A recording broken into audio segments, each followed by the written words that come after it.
morning, folks. Tech with A-OK Foraging and Adventures. And as you can see, it's canning and preserving time. I'll come back and show you what we're doing.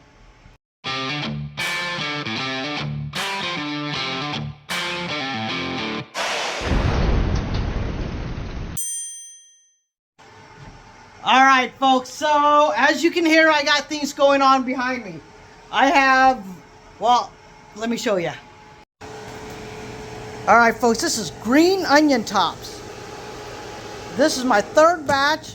I'm dehydrating them so that way when I want soups or whatever, green onion tops are ready to go. Then in here, in this roaster, I was gifted some, you guessed it, chicken feet. And what I'm going to do is I'm going to roast it at 250 degrees overnight, maybe even all day tomorrow, folks. I'm just going to let it slowly render down. And then, well, by the title, we are going to can some chicken broth together. Well, folks, we're at the 24-hour mark. I am going to let this go 48 hours, but I want you guys to see this at the 24-hour mark. Look at that goodness. Do you guys see that goodness? So, see how it turned dark?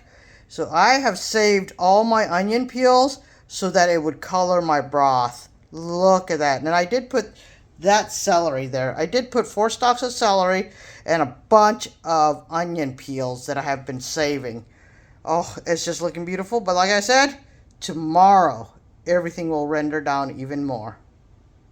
Today's vlog is going to be all over the place because as you guys saw, the garden started producing and well, it kept producing. So, I'm going to come back and we're going to get this day going. First things first, we got some bread doing its second rise right there, you guys. We got a bunch of tomatoes, we got some zucchinis, we got a cantaloupe, but the cantaloupe was store-bought, so we're not going to show you what we do with that. And hey, we have some chicken stock we're going to be pressure canning. We have some pho stock we're going to be pressure canning. We have, I don't know if we're going to get to everything. But right now, Brenda and I are hungry. So I'm going to make some fun. Alright, so you guys heard the timer go off. Bread is ready to go in the oven.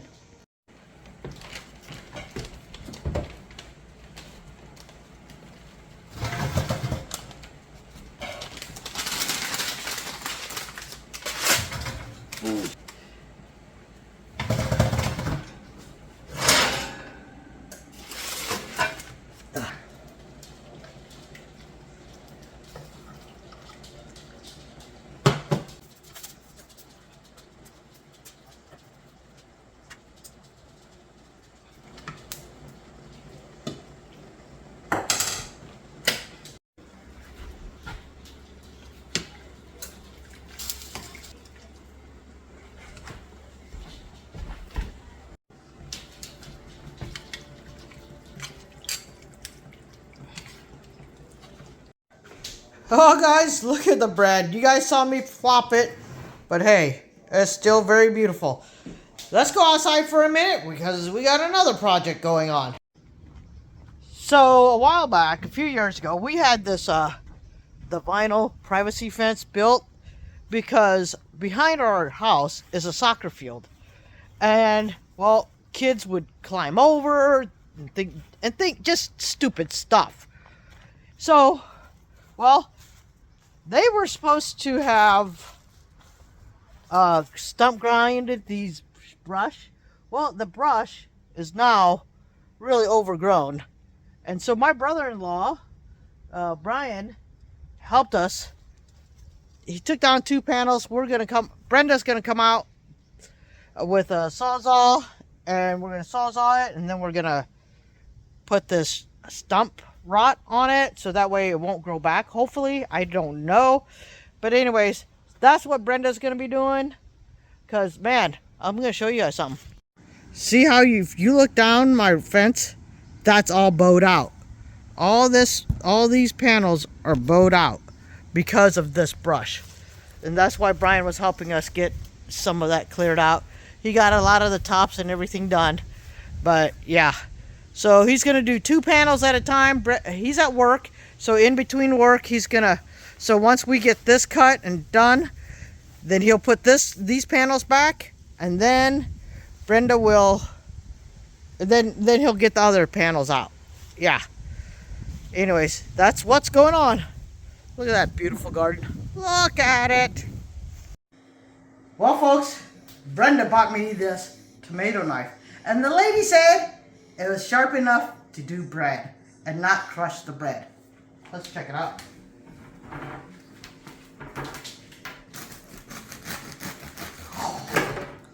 Okay, the ends always come off easily. Oh my gosh, look at that.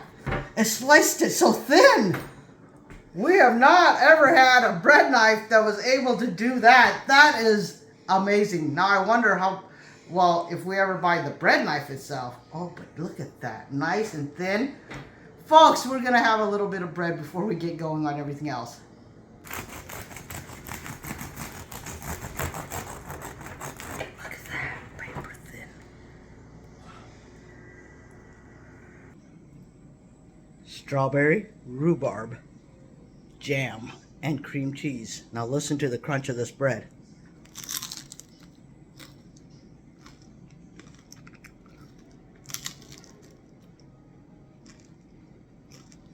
It's good. So good. Do you guys see this? I am not at home canning. We got distracted. We're at the grocery store. I promise we will get on track. Well, folks, we are finally back home. I have brought the, oh my gosh, look at that. I'm going to turn it around. Look at that. Oh man, that broth just looks so good. I am going to let it cool just a hair, so it's safer for me to handle it. All right, and then we're going to get the pressure canner going. And while the pressure canner's going, we're going to be doing some other stuff. All right, finally. I didn't want to bore you guys with all the cleaning that I did, but here's all the clean jars. Not all of them. Some of the clean jars. All my whole workstation, folks.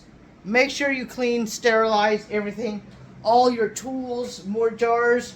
But all your canning supplies, we always wash before we store. We wash after we take it out of storage. So that way you don't have any dust. Everything is sterilized. Everything needs to be sterilized when you guys are home canning, all right? Now, there's the canning area, prepping area. That's where you guys are going to sit on that tripod to watch everything. I'm not going to bore you guys with all the details, but first things first, I am going to strain all the solids, let's put it that way. The onion peel, the celery, the chicken.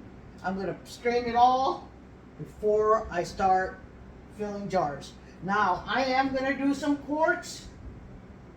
My pressure canner takes 7 quarts, and I think 9 pints, but I'm hoping I can do all quarts. Now, we canned a lot last year of chicken broth and chicken stock. And let me tell you guys, we love our homemade stuff, so it went fast. In fact, I used the very last jar a week ago, and that's why we decided, oh, it's time to can some more.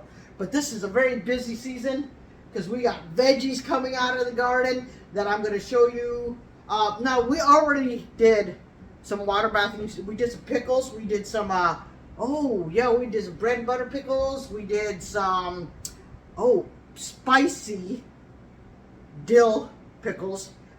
Guys, let me tell you guys, when you make the brine for the spicy dill pickle, don't do it in the house.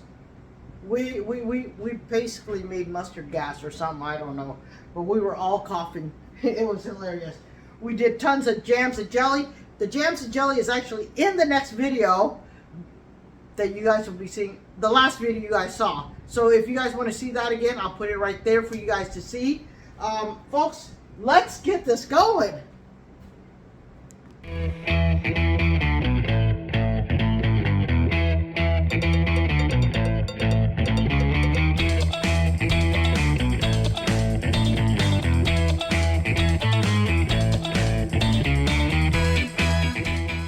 Alright folks, so that was easy enough, but these are perfect at 1 inch headspace. 1 inch headspace means between the top, right here, of the jar and the broth has to be 1 inch.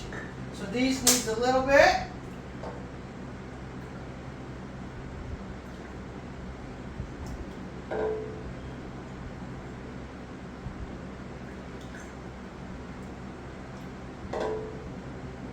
And so many people are like, oh, you didn't skim the fat, whatever. Hey, folks, I have never skimmed the fat, and I won't skim the fat. Now, other people have said, oh, you shouldn't clean your rims with vinegar. I have always used vinegar. I'm going to continue to use vinegar because that's what works for me. And you know what, folks? Chicken stock with all that fat on there could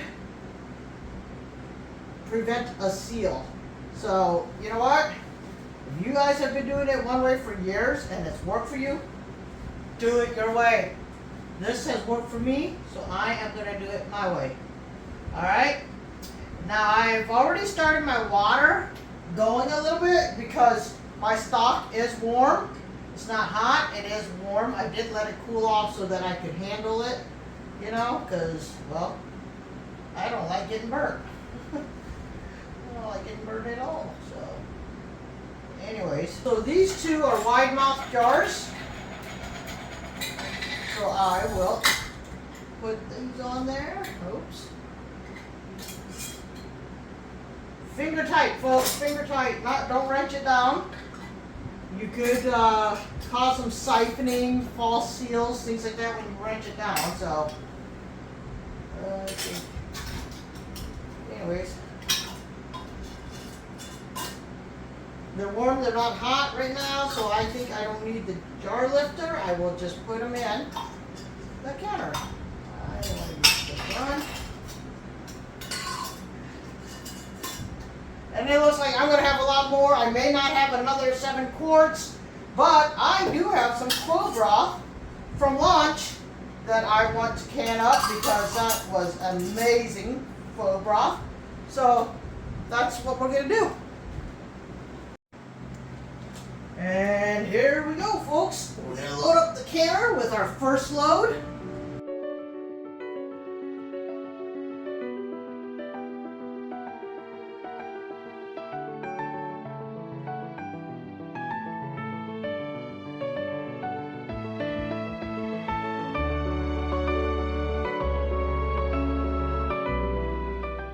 Alright, there we go.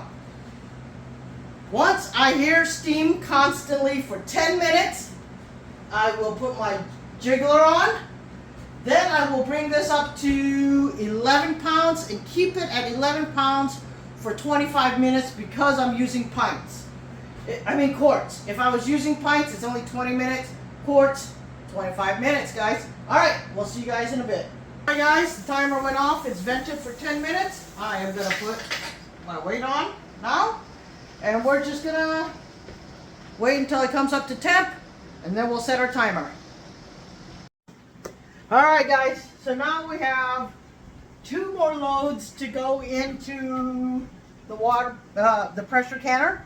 So while that's all going, I'm going to start water bathing a few things. First, I am going to make some spicy dill pickle jalapenos with some kind of banana pepper, which actually turned out to be spicy and not a sweet banana pepper. So I'll just put those all together. And then, you know what? What do you call it? That bread and butter brine that I made for Brenda's cucumbers turned out so well. I think I'm going to make some more of those because the cucumbers, the garden is producing a lot more cucumbers. Man, I can't speak because my brain is running at 100 miles per hour because I still got to go out and get even more Uh, Cucumbers, folks. I'm gonna slow down. I'm gonna slow down. Yeah.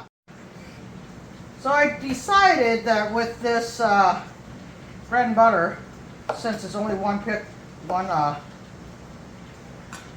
batch, one jar, I am just gonna do a refrigerator pickle with this.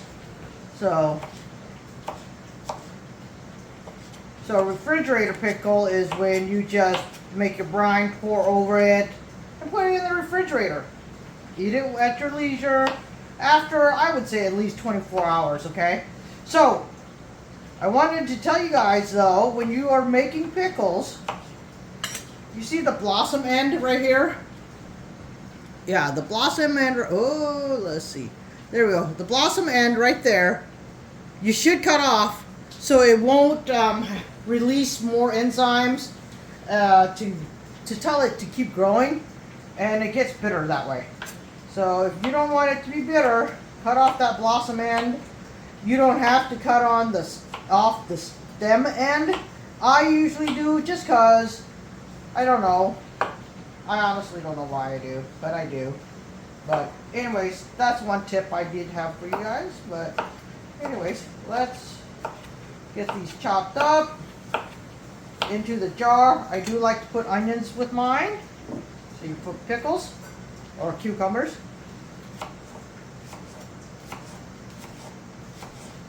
I don't know how much onion I'm going to need, but I like to do one layer of onion like that, if you guys can see. Then another layer of cucumbers, and I'll pack them in there. And then another layer of cucumbers.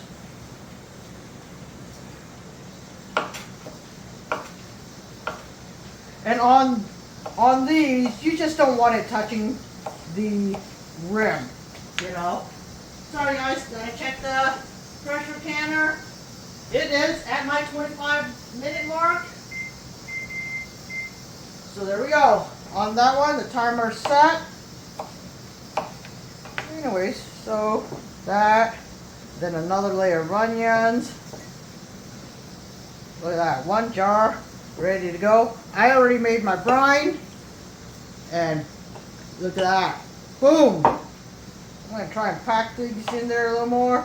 So when you are not water bathing or anything like that, headspace doesn't count, doesn't matter, but you do want to make sure everything gets submerged, right? So that way you get everything soaking in the brine. And that, folks, is now going into the refrigerator.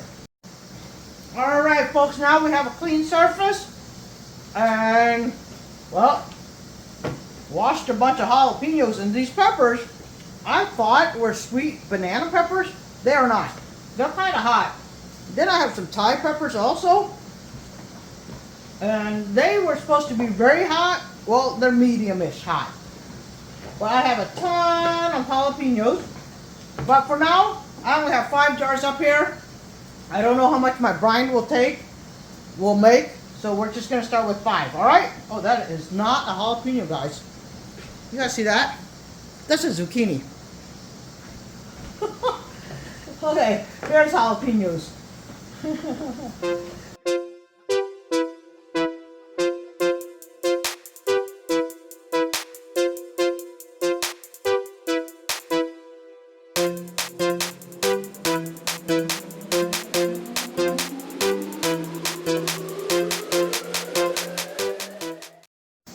Well, folks, I ended up going out and having to harvest more jalapenos. So, let's hope I have enough brine for all this. Alright, guys. 1/2-inch headspace is what we're going for. Let's hope we have enough brine.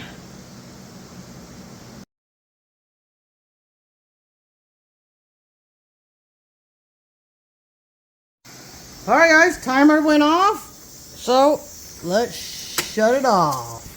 So now, you just let it go to 0, guys. Don't touch it. Don't do anything. Just let it go to 0. In here, I have 1 cup of water, 1/2 cup of, what do you call that? Vinegar. And then I'll use 2 tablespoons of the mix. And what am I using? Oh, yes. Yes, I am using the hot and spicy pickles. And I accidentally tore off who the maker is. Oh, well. That's the one. Don't do it in the house, but I'm going to do it in the house. Alright, folks. I told you guys not to do it in the house, and I did it anyways. But anyways, I went ahead and did 1 jar of just the banana peppers, or whatever they're called. I actually think they're called porcinis, but I may be wrong. Not porcini. I don't even know. Shut up, Thack. Anyways, we're gonna fill these up. We're gonna leave a half-inch head space. But the reason why I went ahead and did this one is because, well, the mix was almost gone. So, and I'm gonna debubble. Debubble means getting all the bubbles out, air bubbles out of there. All right. So that was hot liquid. So I am gonna get my water bath canner started, so that I'm putting warm or hot liquid into hot canner. All right, guys. Finger tight, guys. Just like the pressure canner. And then we're just gonna put it in the water bather. And here we go. First jar in.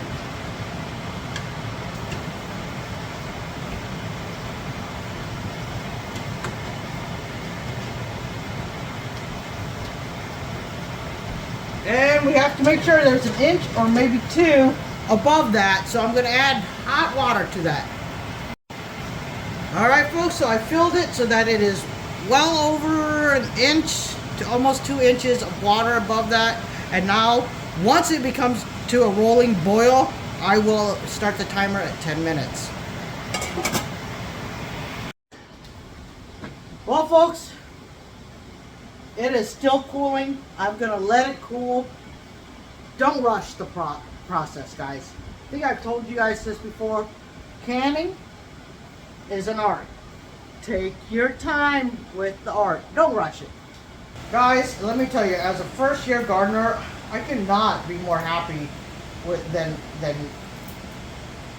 what I am, because everything has produced so well.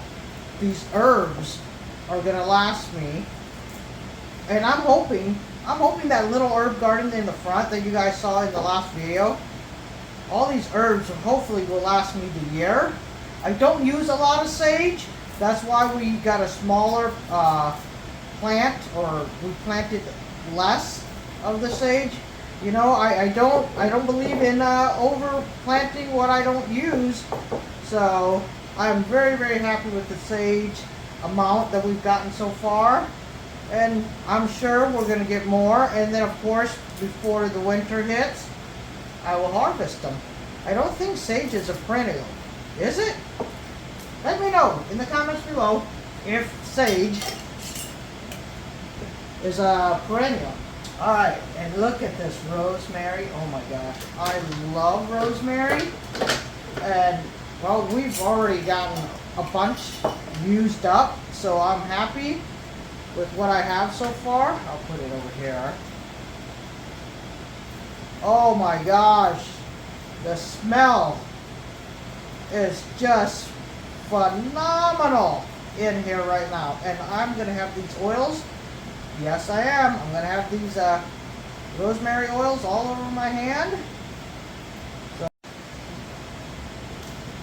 someday I would like to get a freeze dryer, guys. But until then, this works for our little family.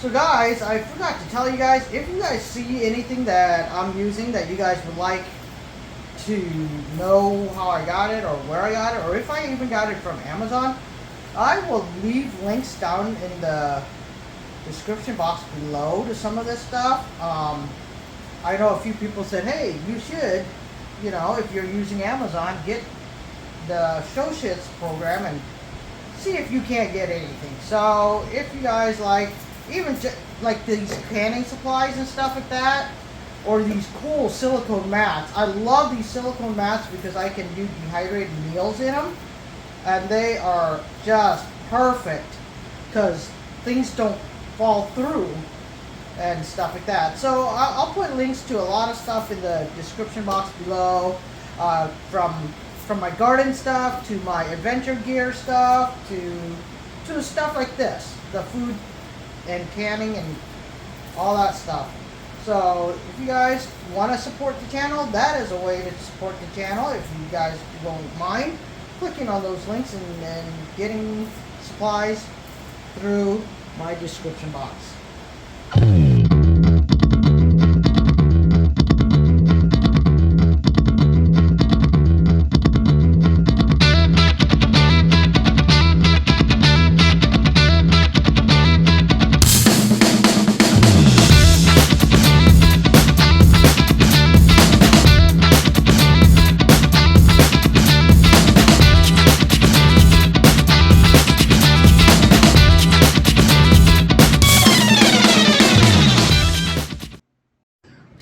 Well, folks, while everything's cooling and everything else, it's time to make some pickled beets.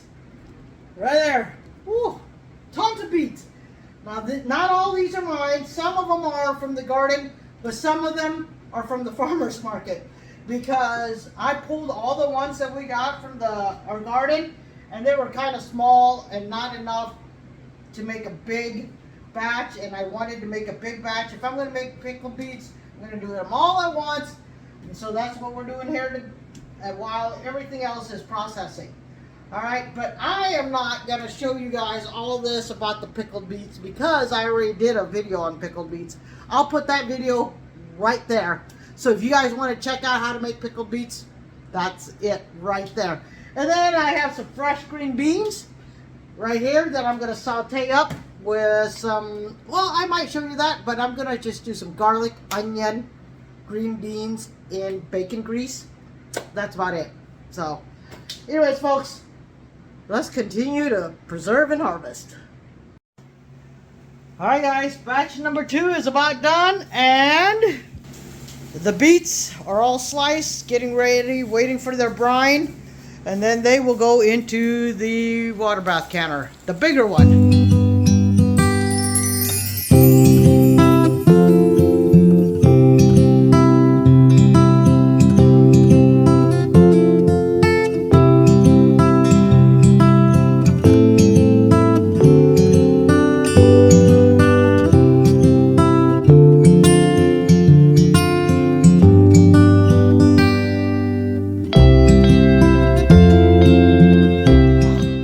Well, folks, it's late, and we are finally done. Look at all that. Woo! What a long day. But hey, folks, I want to thank you guys for taking the time out of your busy day to watch this video. I know I was kind of all over the place because it got busy for a minute there. But hey, this is going to be my life for the next few weeks, I think. But anyways, folks, thank you again. If you like these type of videos, how about you give me a thumbs up right there. If you're new to the channel, how about you give me a subscribe if you like what I'm doing. I do put out a new video every Tuesday and Saturday. So, until next time, may all your adventures be A-okay.